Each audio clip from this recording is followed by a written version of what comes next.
Imagina estar atrapado en una base rodeada por miles de soldados enemigos, con ataques constantes y la única opción de luchar hasta el final. En mayo de 1967, los marines estadounidenses en la colina de Ken enfrentaron una de las batallas más brutales de la guerra de Vietnam.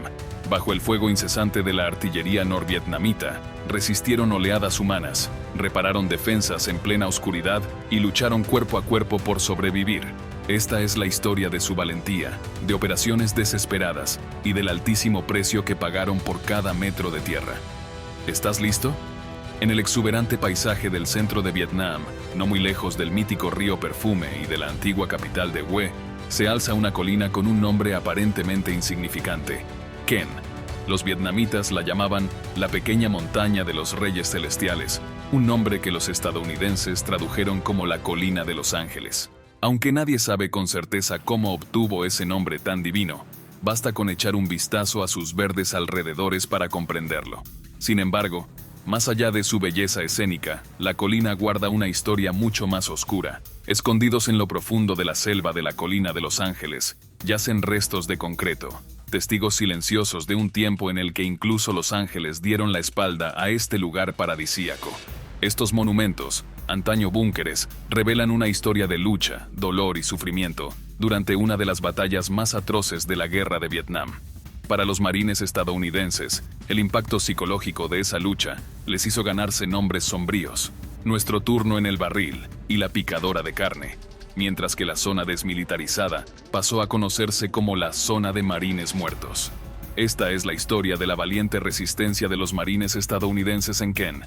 La historia del infierno en la colina de Los Ángeles comienza a principios del año 1967, cuando el secretario de Defensa de los Estados Unidos, Robert S. McNamara, impulsó una ambiciosa estrategia defensiva conocida como el Sistema de Obstáculos de Puntos Fuertes, comúnmente llamado la Línea McNamara. Esta elaborada barrera se extendía desde el mar de China Meridional hasta las densas selvas que conducen a Laos, a lo largo de la zona desmilitarizada. Era un sistema complejo que abarcaba kilómetros y kilómetros de alambre de púas y campos minados, complementado con dispositivos tecnológicos avanzados, como sensores de movimiento. Su objetivo principal era impedir que las fuerzas norvietnamitas se infiltraran en Vietnam del Sur. La línea fue concebida por Roger Fisher, profesor de la Facultad de Derecho de Harvard y asesor de McNamara, quien creía que una barrera convencional de minas y alambres, respaldada por tropas de vigilancia, sería suficiente para contener al enemigo. Sin embargo, los líderes militares recibieron el proyecto con escepticismo, criticando sus enormes exigencias logísticas y cuestionando su eficacia.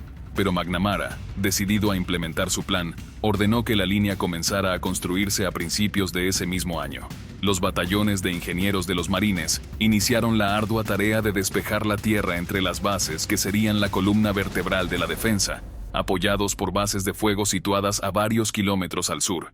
En el corazón de la línea se encontraba la base de Contien, un antiguo bastión francés. Los estadounidenses, al igual que los franceses antes que ellos, descubrieron que la colina era un magnífico puesto de observación, con una vista panorámica sobre las exuberantes tierras bajas, tradicionalmente plantadas con café, piñas y plátanos. De pie sobre la tierra roja de la meseta de Khe Sanh, un marín podía mirar hacia el norte, más allá de los búnkeres de sacos de arena, las trincheras y el perímetro cubierto de alambre de púas, hasta la inmensidad de la zona desmilitarizada y, más allá, las montañas de Vietnam del Norte. Desde la colina de Ken, los marines podían ver las montañas hacia Laos y, en días despejados, los buques de guerra de la Armada estadounidense en el mar de China Meridional. Esta ubicación estratégica atrajo la atención del ejército norvietnamita, que buscaba destruir la base a toda costa. El 8 de mayo del año 1967, los norvietnamitas atacaron la base con más de 300 rondas de mortero y artillería, seguidas por oleadas de infantería. Creían que la base caería fácilmente, pero no sabían que los soldados vietnamitas habían sido reemplazados por marines, ingenieros de la armada y tanques. A pesar de romper el perímetro, los atacantes encontraron una resistencia feroz. El sargento David Danner, herido en un tanque en llamas, manejó una ametralladora Browning calibre 30 hasta agotar la munición, deteniendo múltiples oleadas. Los marines pidieron apoyo aéreo, y un Douglas AC-47 iluminó el campo de batalla mientras barría con sus miniguns las filas enemigas. Al amanecer, los norvietnamitas se retiraron, dejando casi 200 muertos, mientras los marines sufrieron 44 bajas y 110 heridos. El general Von Nguyen Giap cambió entonces a tácticas de guerrilla. En respuesta, el general William Westmoreland ordenó la Operación Hickory, que inició el 18 de mayo. Los marines y las fuerzas sudvietnamitas lanzaron ataques coordinados: Hickory, Lam Son 54 y Bu Charger. Durante estas operaciones, los marines destruyeron 75 búnkeres y neutralizaron a casi 30 soldados enemigos. Las fuerzas sudvietnamitas mataron a más de 340 soldados en un solo día. Aunque los marines quedaron atrapados en zonas de aterrizaje bajo fuego intenso, los refuerzos con tanques M48 rompieron el cerco tras combates cuerpo a cuerpo. Al final de mayo, las operaciones dejaron un saldo de 789 enemigos muertos, 30 capturados y 187 armas incautadas. Los marines, sin embargo, pagaron un alto precio: 142 bajas y casi 900 heridos, reflejo de la brutal lucha por la colina de Ken. Si te está gustando esta historia, no olvides suscribirte para seguir descubriendo relatos épicos como este. Dale al botón de suscribirse y acompáñanos en cada batalla. El sufrimiento de los marines en la base de Khe Sanh no terminó tras la primera embestida. Atrapados bajo constante bombardeo enemigo, los soldados apodaron su estancia como «tiempo en el barril», una prueba de resistencia que se prolongaría por varios meses más.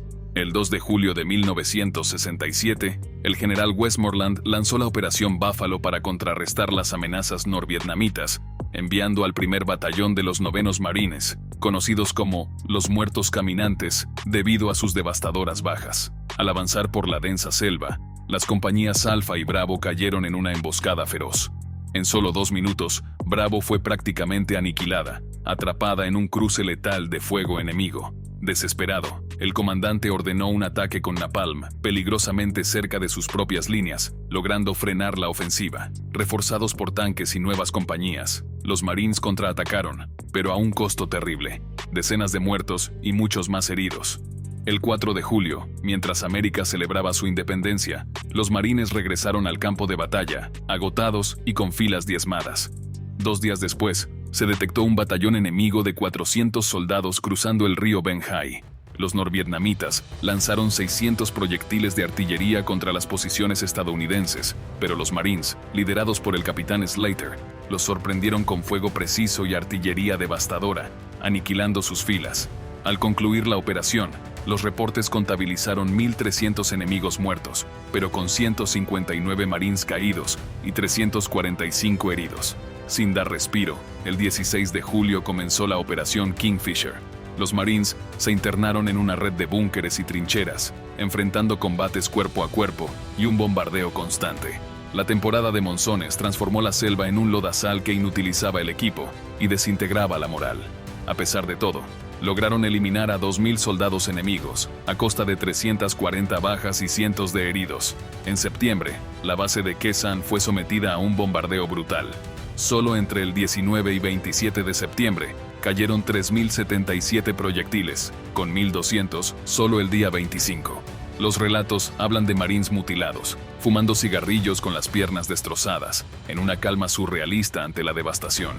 Las trincheras inundadas, las raciones empapadas y el agotamiento físico y mental se convirtieron en una rutina infernal. Sin embargo, la hermandad, el humor negro y las cartas de caza se volvieron anclas de cordura en medio del horror. Al comenzar 1968, la intensidad del asedio disminuyó cuando los norvietnamitas dirigieron su atención a la base de Quang Tri. Finalmente, el 1 de noviembre, Estados Unidos cesó las operaciones en la zona desmilitarizada. Para entonces, 1.500 marines habían muerto defendiendo un terreno que nunca logró detener el flujo enemigo desde el norte. Pero Khe Sanh, la colina de Los Ángeles, permanece como un monumento eterno al valor inquebrantable de los Marines que enfrentaron uno de los capítulos más oscuros de la guerra de Vietnam. Gracias por acompañarnos hasta el final. Si aún no lo has hecho, suscríbete para no perderte las próximas historias llenas de valentía y sacrificio. Nos vemos en el siguiente video.